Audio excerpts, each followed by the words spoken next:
When someone says David Bowie, what's the first thing that comes into your mind? A lightning bolt, Lightning strike makeup.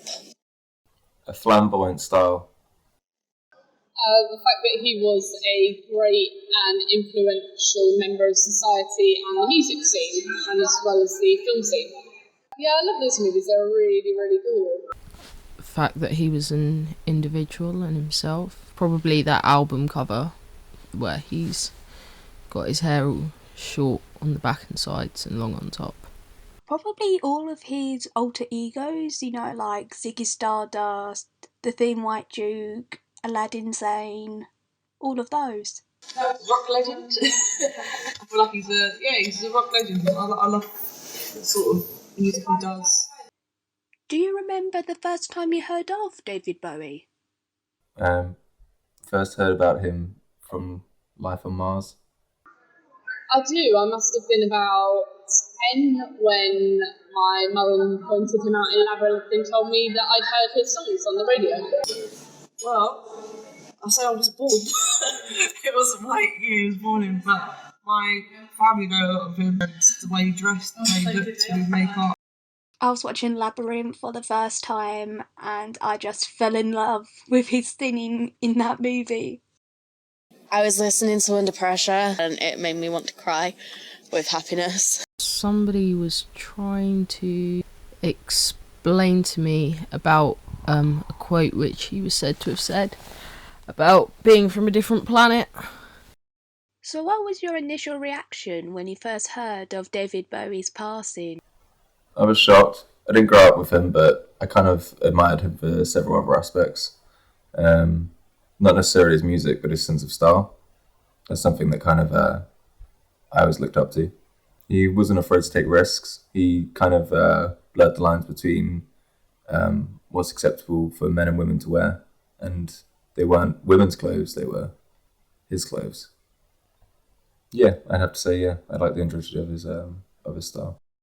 I was quite sad because, he'd always, influenced some of the things I'd like. He'd influenced my glam rock influence and everything like that. I had a bigger response to other people's response to it, such as how many people turned up to pay tribute to him, lay flowers, sing, dance. Completely shocked. And I probably know a lot of people died of cancer this year. So, yeah, it was a big shock. I actually thought it was a hoax until my friend Bryony from back home made a whole group chat purely to tell us about how David Bowie had died and how in shock we all were. Oh my god, I cried. I fucking cried like a baby on the side of my bed. And then my mum was like, "You alright?" "No, I'm not. I'm dying of grief."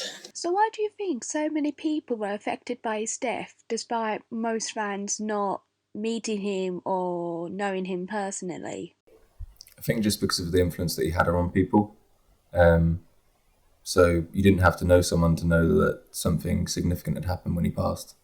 It just affected such a range of people, and it kind of created this tidal wave or ripple effect that kind of sent that even further. I think mainly because humanity needs something to grasp onto, and seeing as we're unsatisfied with our own lives, I think celebrities prove a perfect real-life escape. It's something we can actually relate to and aspire to. I guess it's to do with idolisation and the fact that, celebrities appear invincible to a lot of things. They don't appear to have the same money worries. They don't appear to have the same other worries that we have. And so when you realise that they're not invincible, it kind of comes as a greater shock. And I think to a certain extent it makes people recognise their own vulnerability. I think a lot of time with celebrities, because they build such a large fan base and intense fan base, that people will spend ages reading articles, watching interviews to find out everything about them, that fans feel like they do know the celebrities, even though they actually don't. He's an icon. It's the same as when Freddie died. Freddie Mercury died, the world went apeshit. David Bowie dies, the world goes apeshit. Why do you think David Bowie was so popular among this current generation, despite the obviously large age gap between this generation and the generation he was from. I think it would have to do with how people are becoming more and more open between. They're becoming more and more acceptant of sort of communities, and again the sort of gender flexibility that we live in today, the society that we live in today, kind of becomes more acceptant of who people are.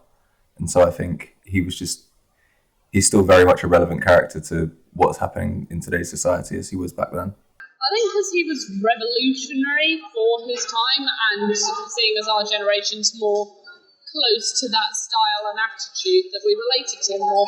He brings out a lot of inspiration to other young artists. I think it's to do with how Bowie never stuck to one thing. He always experimented. He done pop, he done rock, he done disco, he done acting. I think our generation in particular respected the fact that he was willing to experiment and not just stick to one thing. Because he stayed true to who he was. He didn't he didn't ever change for his 5 minutes of fame, and so because of that he might not have had it quite as instant as what celebrities nowadays do by acting out or acting up or fitting in, but he had it for longer.